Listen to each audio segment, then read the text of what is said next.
Olá, meus queridos, tudo bem? Maravilhoso, né? Camões, um dos maiores em língua portuguesa do mundo, né? Machado, Fernando Pessoa e Camões são eles, né? Machado à frente, claro, não desmerecendo o Fernando Pessoa e muito menos o Camões, mas o Machado é um dos maiores do mundo, né? Ali, ó, páreo com Shakespeare e Homero, que são os três maiores de todos os tempos. Você observou lá na aula do Petrarca que eu fiz um comentário sobre a iconografia, né, do Petrarca, ele segurando um livro, os louros, olha lá, ó.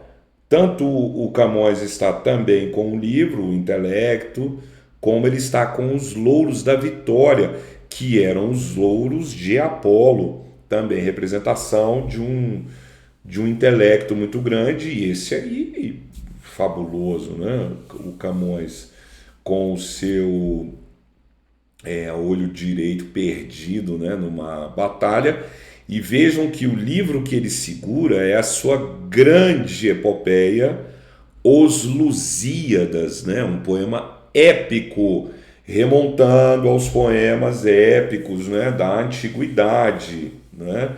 Sejam os gregos, sejam os romanos, seja a Eneida, né, que conta o surgimento de Roma, né, do Virgílio, seja o Ilíada, Odisseia do Homero, né? Então, os Lusíadas representam a história do povo português, o grande herói é o Vasco da Gama e tal.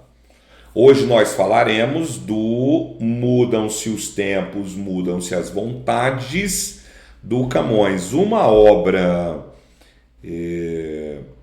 aqui, ó, uma obra interessantíssima da nossa primeira etapa do Paz, que vai revelar, né, na percepção desse homem do classicismo, uma certa inquietação. A gente já viu essa inquietação no Desconcerto do Mundo, a gente já viu essa inquietação no Petrarca, a gente já viu essa inquietação no Gregório de Matos, né?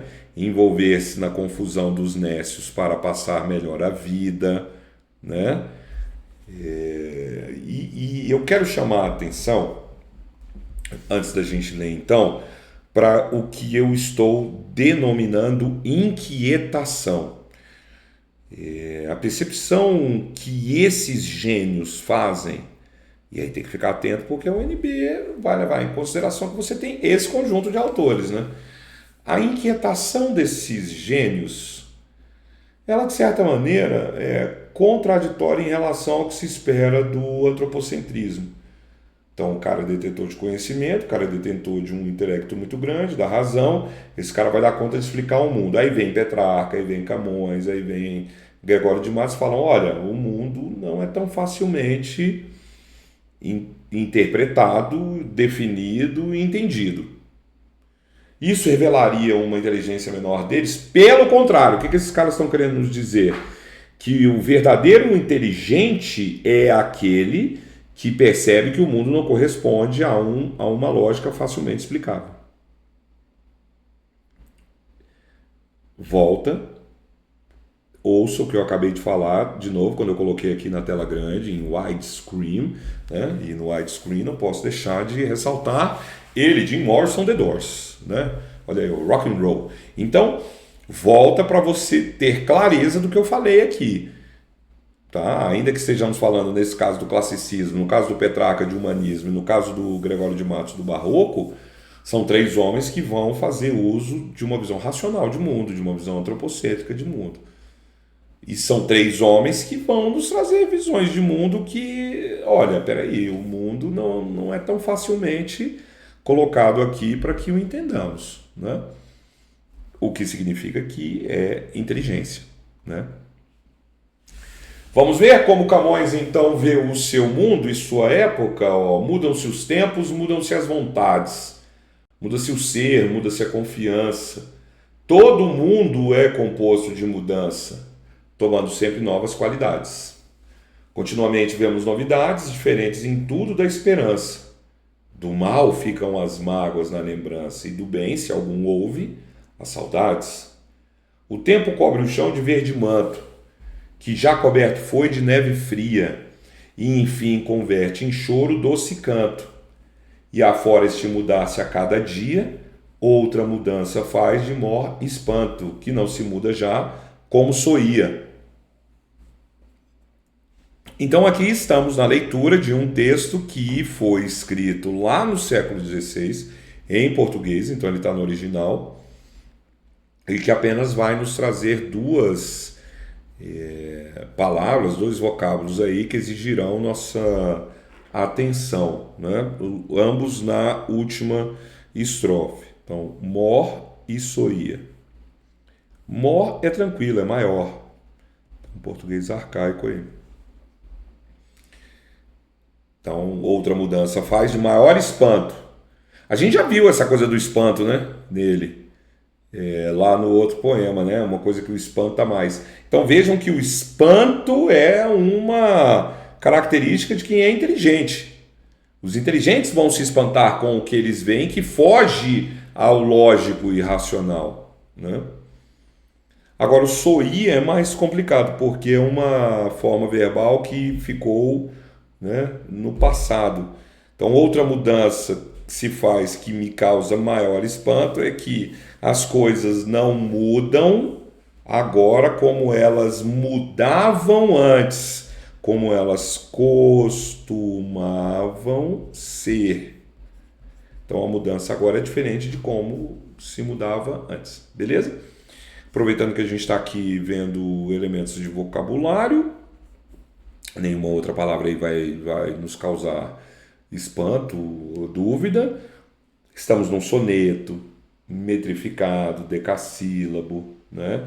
De novo, um tipo de rimas que a galera gostava muito, que eram as interpoladas, né? Então nada disso pode ser conflitante ou dúvida quando a gente vai para a prova, tá? Eu sempre vou bater nessa tecla.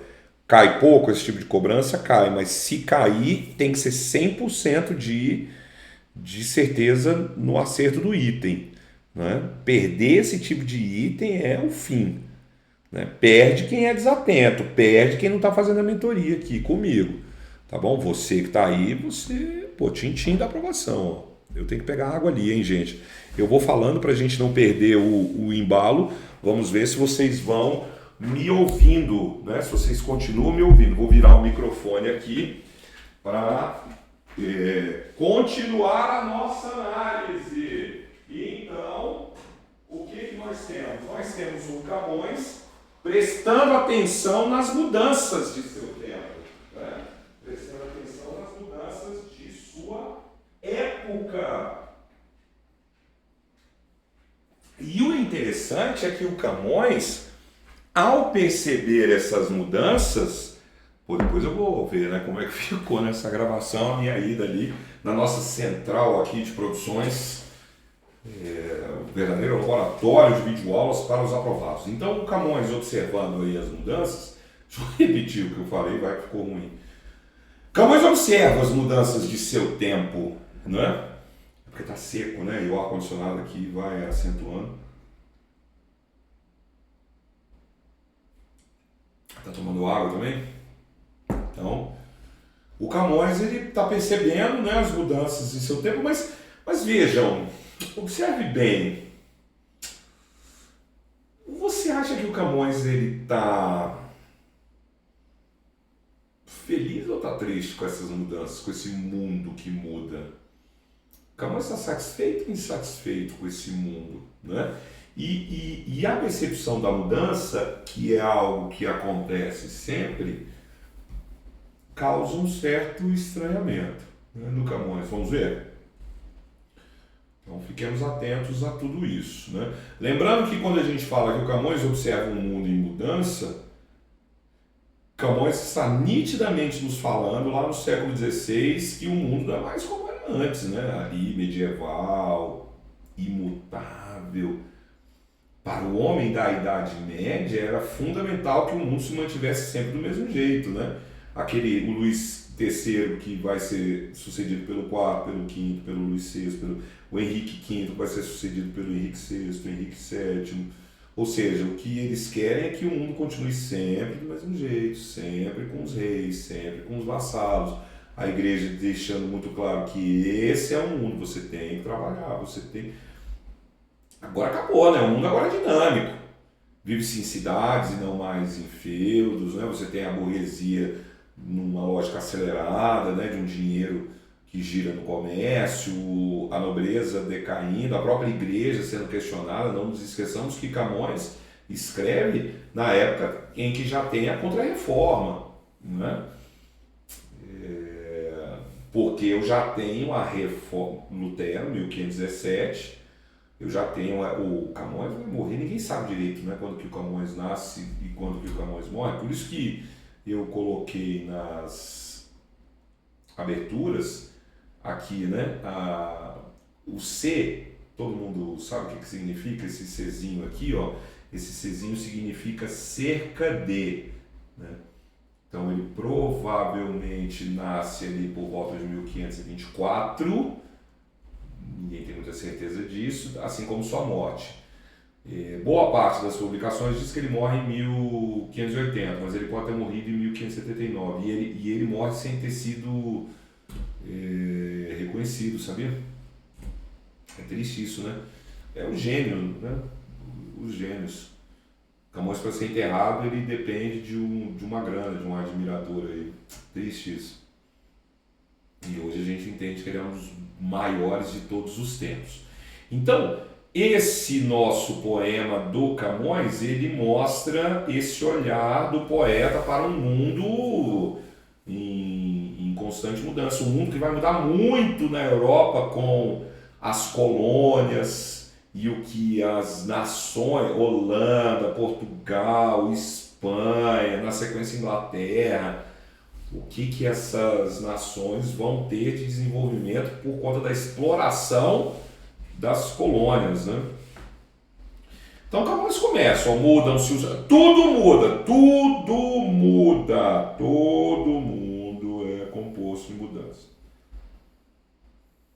E essas mudanças sempre trazem coisas novas. Qualidades não no sentido aqui de dizer que é positivo, né? Mas coisas novas. Mudam-se os tempos, mudam-se as vontades. O ser muda, né? Nós estamos mudando. Muda-se a confiança. Então, ele começa o poema, qual que é o tema aqui? Tudo muda. Tudo muda, né? E ele continua no tema, né? Continuamente vemos novidades, então aqui estamos nós, né? Diante dessas novidades, mas a chave do que eu comento lá no início da aula, o que o Camões acha, né? Perguntei para vocês, então diferente de tudo na esperança. Olha aqui, olha esse ponto. Aqui já tem uma virada, hein? Presta atenção nesse ponto. Só que essas novidades são diferentes do que a gente espera. Esperança aqui no sentido do que a gente tem de expectativa. É mais próximo da palavra expectativa do que da palavra esperança, como a gente tem hoje, no sentido de aguardar por coisas boas, né? Olha o que ele fala. Então as coisas mudam, né? E mudam para pior. E nessa mudança para pior, o que fica para nós? As mágoas na lembrança. Poxa, Marcelo, mas as coisas não podem mudar para melhor? Nem sempre, ó. E do bem, aí ele coloca entre parênteses, se algum houve. Então ele fala de um jeito que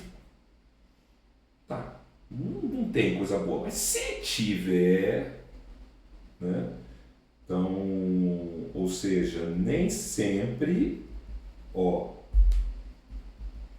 as coisas vão mudar para melhor.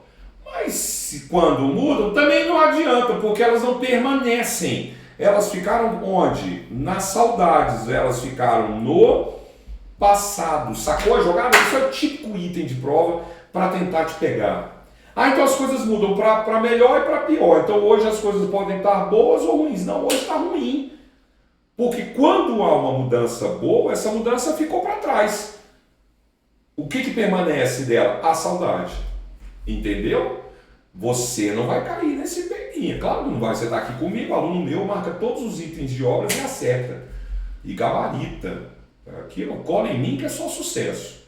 Beleza? E aí o Camões, ele chega num ponto que ele fica assim, caramba, mas isso me deixa inseguro, né? Isso me deixa quase que sem chão ali. E essas mudanças estão muito ligadas a gente porque ele vai buscar na natureza um tipo de ciclo de mudanças que esse sim é bom e é ruim, é bom e é ruim. Mas conosco não funciona assim. Então, quando ele fala da natureza e remete aos ciclos da natureza, olha o que ele traz. O tempo cobre o chão de verde manto. Verão. O verão é uma metáfora clássica. Atenção às metáforas clássicas, tá? Shakespeare faz uso delas também. E vários outros. O Shakespeare tem sonetos belíssimos que ele compara a amada a um dia de verão. Para um homem... Caramba, eu estava precisando de água mesmo, ainda bem que eu fui lá pegar. Para um homem que vive na Europa, em algum país europeu, pensemos que nessa época, ainda hoje também, mas hoje menos, né, com o aquecimento global, mas nessa época esse cara está sempre no frio. Então o verão é um momento bom. Por isso que a primavera é o mês das noivas, né? Porque o tempo está mais ameno, tem as flores, né? Esse povo não tomava banho, era fedido. Então as flores são uma boa, né? Porque dão uma defumada no ar. Então o verão é bom. E num dado momento a gente tem verão.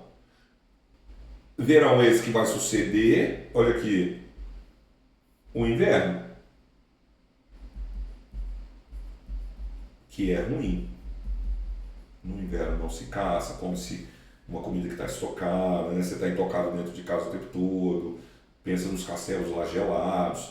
Então, por isso que o verão ele costuma ser a metáfora da juventude, do auge da nossa vida, e o inverno também é uma metáfora clássica nessa época da velhice, do fim da vida.